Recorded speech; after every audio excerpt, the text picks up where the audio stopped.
he did? It's still up. Oh, it is? Is it gone now? I don't know. I gotta head out soon. So let's see if this works. works. That's it for the clipping? Just those clips, yeah. Yeah, it says upcoming for that video. All right, I got a new one up now. Check that out. See if it lets you chat. Does it let you chat?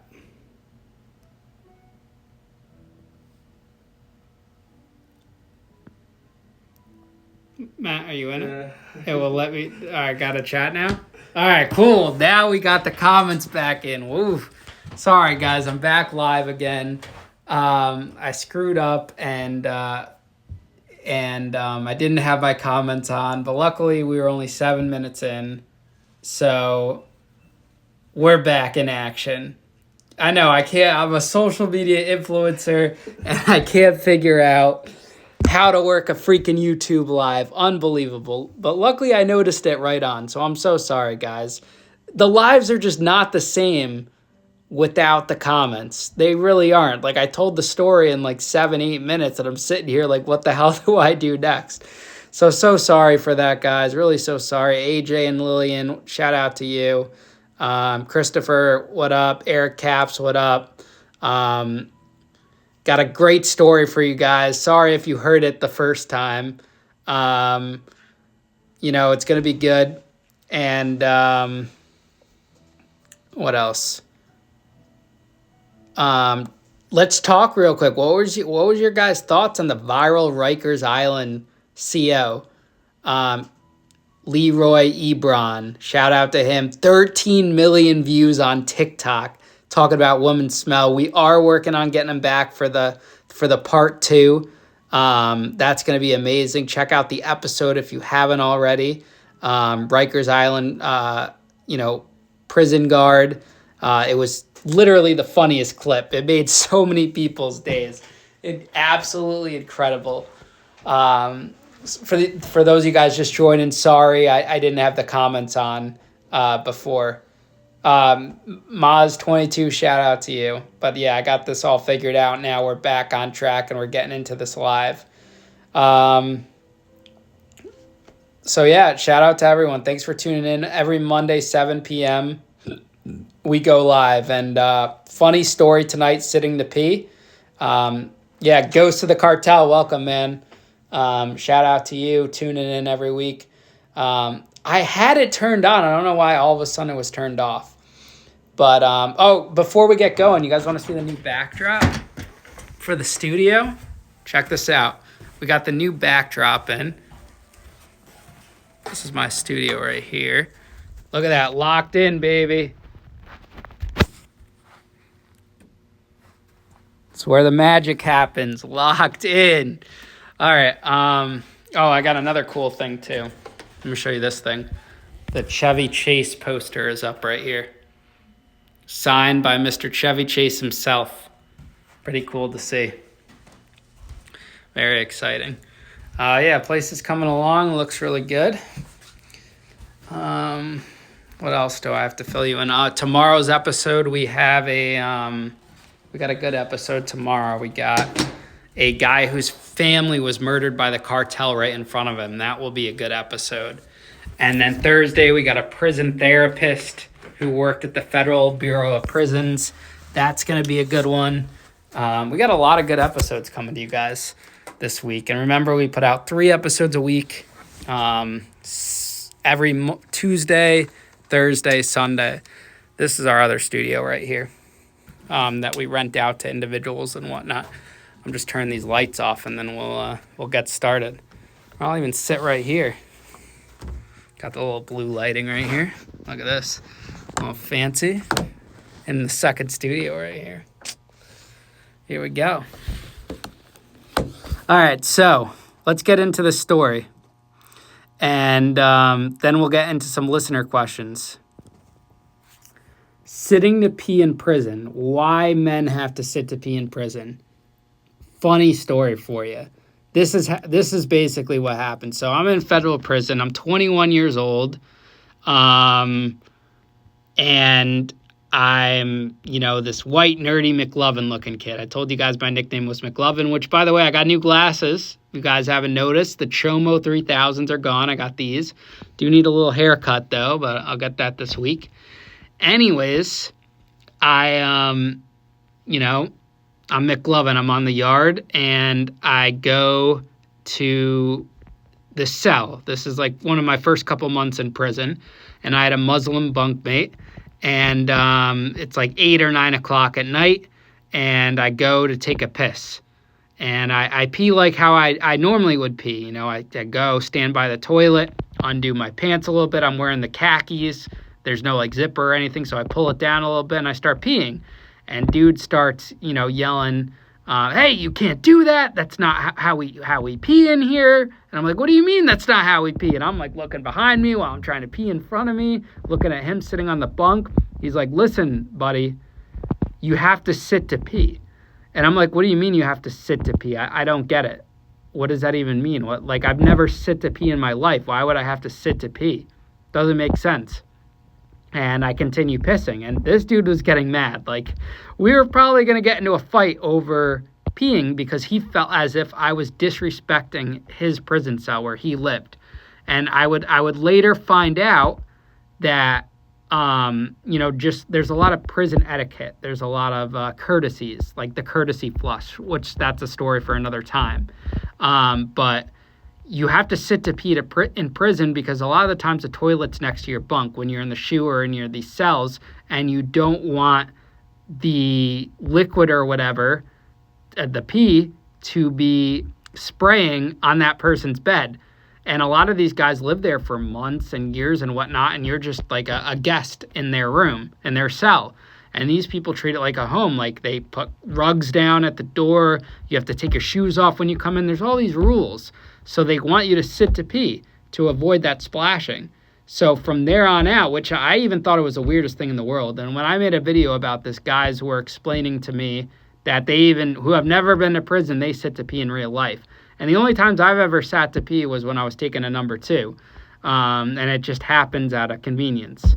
But yeah, I had to sit to pee. And it was very awkward, just like sitting there to pee randomly. But from that day on, I always made sure to sit to pee out of courtesy. And then I found myself telling other inmates, hey, you got to sit to pee, that were the new guys. So if you guys ever find yourselves in prison, federal or state, because I know the state guys do it too, do the courteous thing and make sure you sit to pee.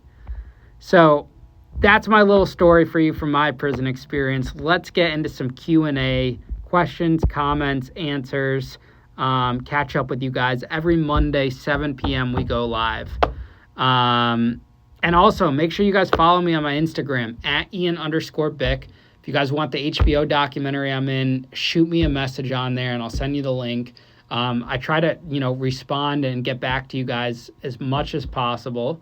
Why did I go to prison? That's a great question. Why I went to prison? Why this little nerdy went to prison? And pretty much the shortened version of it is that I got into the concert business very young. I was I would do like these little teen club nights in high school.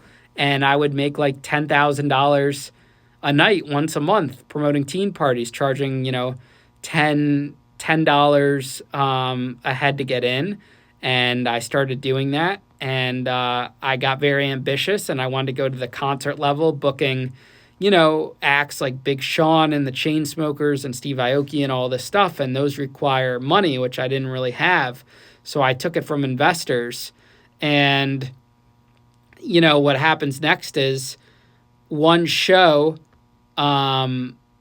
The first big show I did bombed at University of Rhode Island, and it lost. And I felt bad. And what I did was I lied and I covered up the loss because I didn't want my friends to not like me. And I actually thought I was going to make money.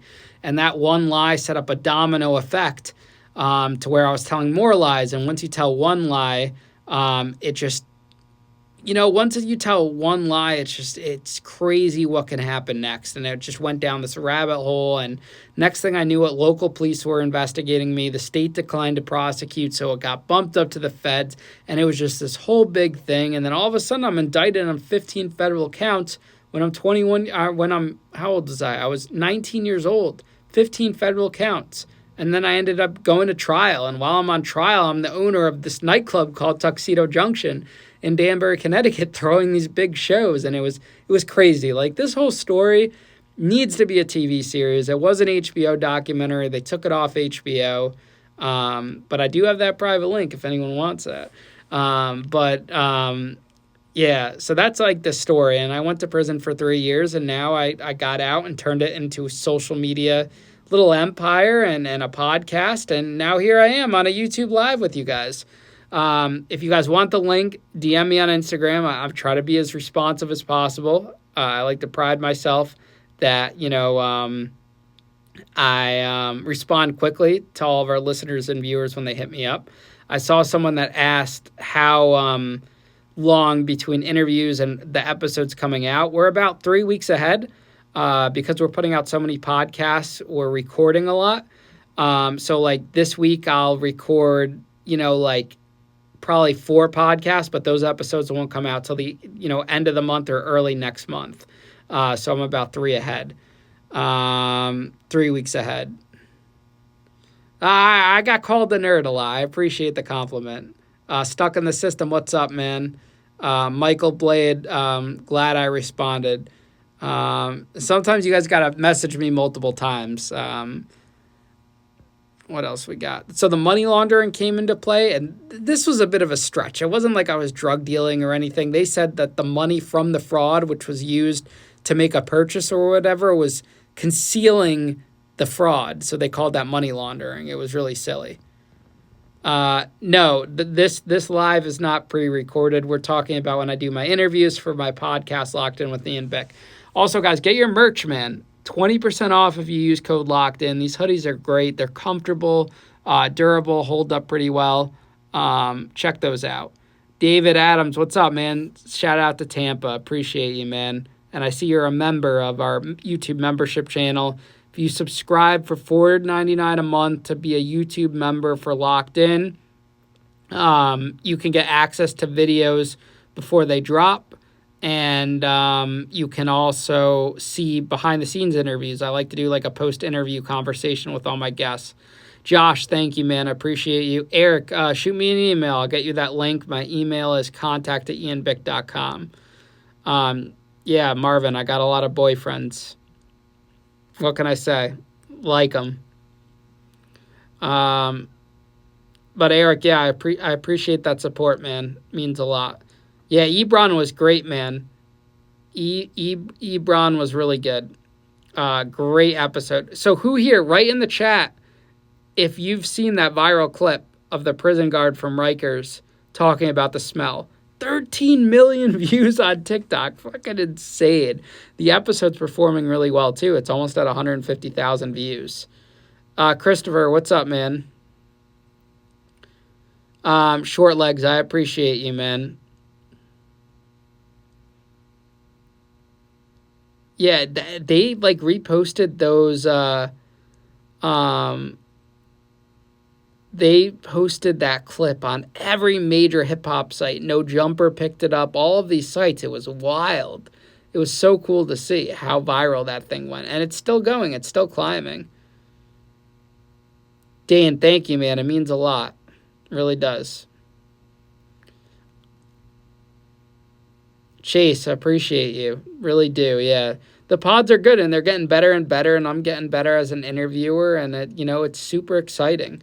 It's, it's a grind, and I found something I love to do, and I found something I'm passionate about, and we're just taking this to the moon. We're going to see where it could get. Oh, cool. I could flip the camera, too. I'm just chilling in the, I got big feet.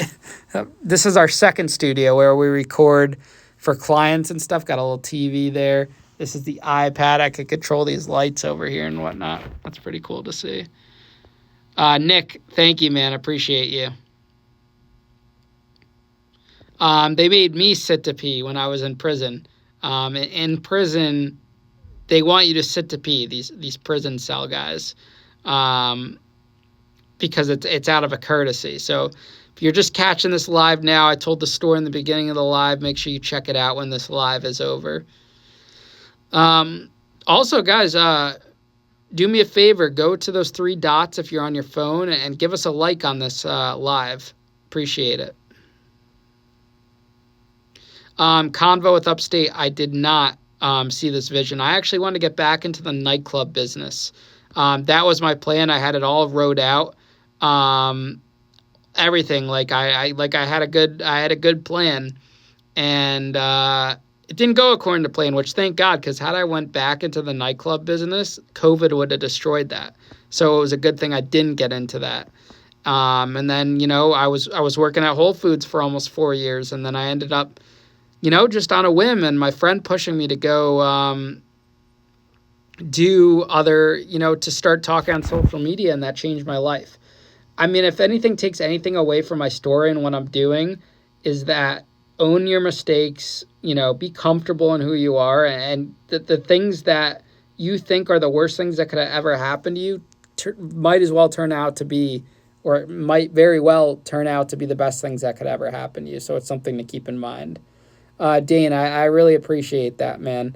I've learned so much. I think back to the original episodes from last year, and I've learned and grown, and I feel like it wouldn't be at the level it is now if I didn't learn and pick up the skills I have, and it's great.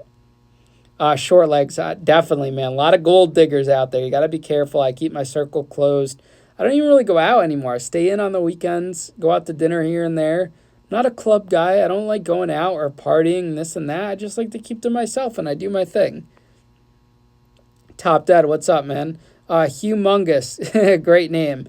So I really like episode-wise. I like the episode with Chris Arevalos. I like I have an interview with Chevy Chase. I think that's a great one. The interview with Ebron Leroy, the one I just dropped the other day. Really, all of the episodes I love that have been dropped since December are really good, great quality. The Stephen Dominguez episode's great from Rikers Island CO. Some really good ones. Hector Bravo. Josh, yeah, I'd love to have Christina Randall, but you can't get a hold of her. I email her, nothing. Instagram DM her. I don't know how some of these influencers or people, they don't respond, they don't do anything. But one thing I've learned is everything comes full circle. So, there'll be a time and place when they eventually comes. Oliver, thank you. I appreciate you guys for listening. I wouldn't, I know a lot of you guys thank me for sharing and stuff, but really the thanks is on you guys. I wouldn't be where I'm at if it wasn't for you guys, the viewers, the listeners, the people that tune in. Yeah, Sean, it's so crazy to think about from a production standpoint, from a content standpoint, from a clip standpoint. It has changed so much. It really has. Yeah, I got the new specs, guys. No more Chomo 3000s. I got these new glasses that kind of look like a dad a little bit. So we're going to have my next prison guard is probably going to be Leroy again. We're working on solidifying a date for him. Gary Hayward and Ebron would be epic. You're right. That's actually a great idea, Sean. We got to make this happen. Holy cow. Wow. That would be like the interview of the century right there. That would be really cool.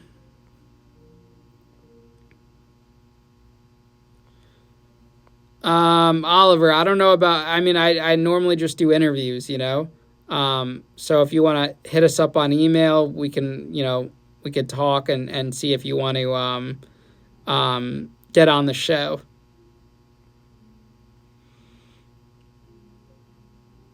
Yeah, I'm rooting for my boy Tyson. We love Tyson 2.0 over here. Shout out to Tyson. Love their edibles. Love their hoodies. Great people over there. Country Folk Live. Thank you, man. I appreciate that. Ghost Clips. They did not make me dirt. Sean, we're working on Jelly Roll. We're working on Tyson. It'll happen. I'm telling you, this year's going to be a big year. It's only March. Exciting things. We're continuing to grow. So, I'm on it. Yeah, Lockdown 23-1 would be great. Working on him. I have not had Wes Watson on yet.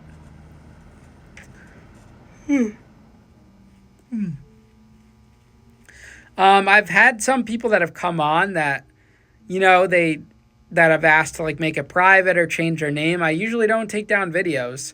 If someone really asks, like from a while ago, I'll make it unlisted or whatnot. But it's like, don't come on and do it if you're not afraid of owning what you did and owning your story, it might be a salacious title and stuff, but the interviews themselves, every single episode is about what the person did to overcome it. So, and short legs, yeah, definitely. That Ebron interview, man, we're going to keep doing it. We got fire coming, don't worry. Yeah, that man is the man. No, I'm T-Chef. I'm out of the music business. No more dubstep, anything like that. Dog lovers, we've had some mobsters on. We're going to definitely get some more on. I really want Joey Merlino on the show. I think that would be a great interview and whatnot. Big Lance missed his flight, so that's why Big Lance never came on the show. So when he's willing to fly back out here on his own dollar, he's welcome on the show. Till that happens, no one's seeing Big Lance on here. Kevin, thank you for that sub, man. I appreciate that. Shermina, I don't know if I could survive Rikers. It's a tough place. Sean, I've done a lot of like double interviews. What I found is like, unless something like really changed, the second interview never really does as well.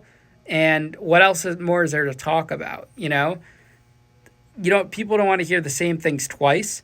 I mean, maybe like I'd love to interview JD again, like to share his whole story with the skills I have now. Maybe you do the same interview over again. But if it's like a part 2 and there's nothing to really expand on, then that's hard, But like Ebron's a great one because he has so many stories. So we're going to have him on. Yeah, I know. Like Danbury's dead. Danbury nightclub scene's dead. These people do not know what they're doing. It's just the nightlife scene in Danbury is pathetic. They could really improve it. They could really bring it to another level. They could utilize things, but they just don't. And it's kind of sad to see, honestly. They got to step their game up. So they should honestly just come talk to me. I'll help them. Bring some celebrities over to their joint. Dan, it definitely, interviews definitely gets draining. But it's not because of how it relates to my past. It just, it's more like there's so much energy and effort put into interviewing and listening. And sometimes I'll do 2 or 3 interviews a day. So it could be a lot.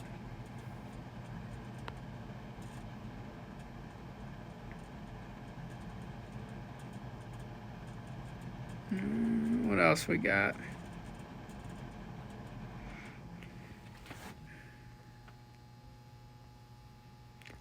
Crazy Barad, if you do what I did, find the biggest, blackest guy in there and, have him look out for you, man.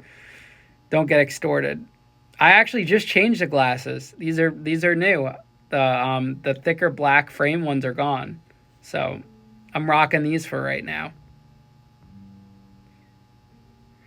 I went into prison at 21 years old.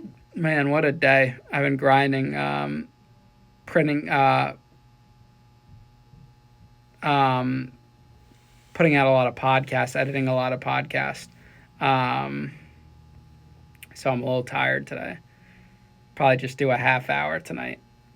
But I love connecting with everyone every Monday night. It's so fun to be able to chat with you guys, talk, connect. It's great answering comments and questions. Oh, UConn women's basketball game's on now. We used to fly out guests. We don't anymore. Now the pod's at a big enough spot where it's mutually beneficial if someone wants to come on and share their story and promote a book or their social media or anything like that. So we don't fly out guests. I don't know who D-Rock is, but I'll check it out. Spanking money, spanking monkeys in the building. We're definitely going to cover other guests. I have an actor coming on the show, Gianni Paolo from Power. He's on the show. Comedian Brittany Schmidt is on the show. We have some exciting guests. So it's going to be pretty cool. Yeah, paying for protection is the way to go. I'll never do remote interviews. Never, ever. I don't like doing it on Zoom. You just feel like so distant from the person. Not my thing, not my style. And that's what makes us different. So it's always going to be in person. But I am willing to travel to people. Like if I could book a lot in one area, like next month I'm going to Nashville when I speak at the National Association for Reentry Professionals Conference in Nashville, mid-April. I'm going to be bringing all my equipment so I can, do things out there. So if anyone on here is in Nashville and, wants to come on the show, I will be in Nashville next month. Australia is deep. I'd love to go to Australia one day, but those plane ticket prices are crazy. It's definitely on my list to go to Australia, though, 100%.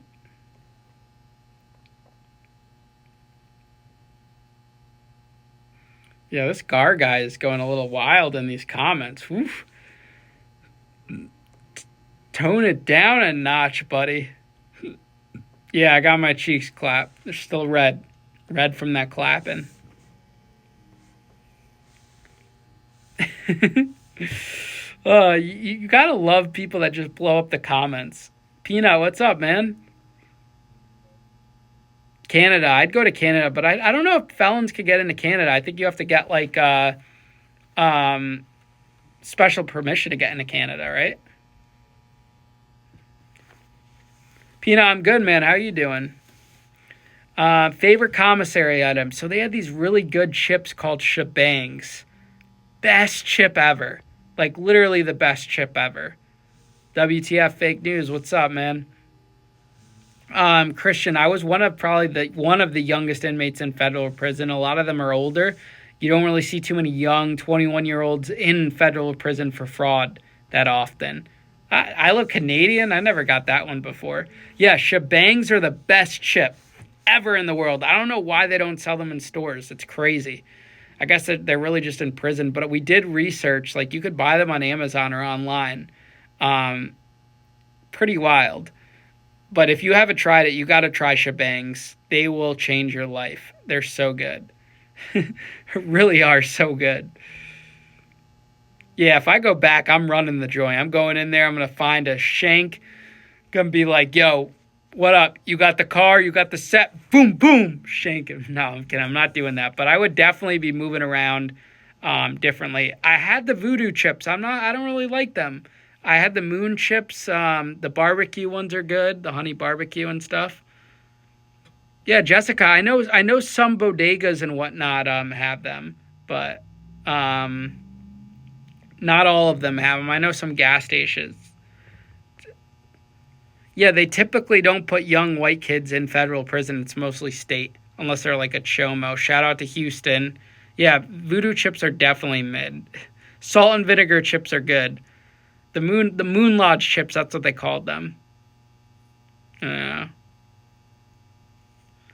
Sixto, shout out to you, Denver, Colorado, in the building. I appreciate you, man. Thank you for the love and support. Yeah, that's how I lost a lot of weight. If you guys want a funny picture or funny pictures, Google Ian Bick on Google. Do that. Go to Google Images and you can see all my old pictures. So funny. So yeah, I worked out and got, in shape, muscular and whatnot. Yeah, guys, follow me on Instagram at Ian_Bick. Message me on Instagram. Let's talk and whatnot. If you guys message me, I try to respond to as many people as possible. Every Thursday at the commissary, we would get Ben & Jerry's ice cream. It was like $5. They had a new flavor every week. That was pretty good. Chiron, what's up, man? The Funyuns were good in prison, too. Funyuns were definitely good. I love a good Funyun.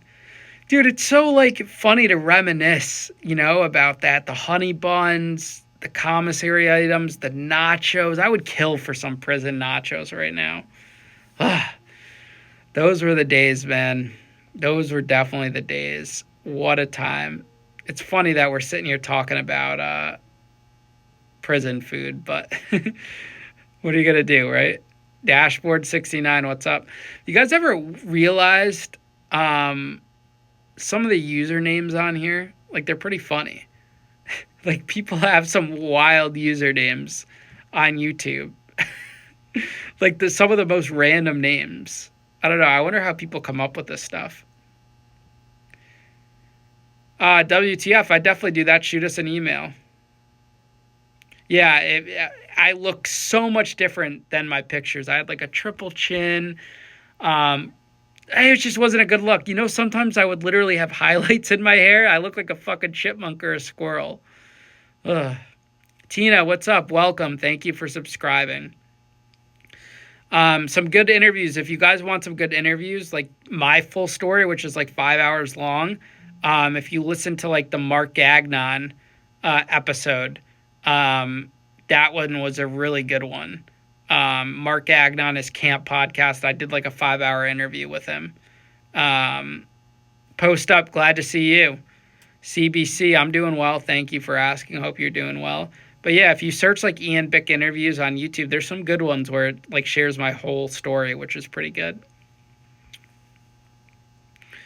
But guys, I'm going to cut it a little short today. I got to get back to work on the grind. Thank you everyone for tuning in. I'll see you guys next Monday, 7 p.m. for another story time. And we'll talk soon. Hit me on Instagram if you need anything. And, we'll go from there. Yeah, I was on Matt Cox. And we will talk soon, guys. If you just logged on, you just saw this live, just go back to the beginning when it posts so you can watch the whole thing over. Always good talking to you, Dane. Shout out to you. Top Dead Center, shout out to you. I see you guys always commenting on my stuff. It means the world. I appreciate it. We wouldn't be here without you. So just remember that.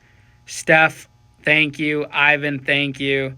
Really means the world. Seriously, guys. I know a lot of creators don't always thank their people and call people out, and I'm never going to be one of those. So appreciate you. Much love.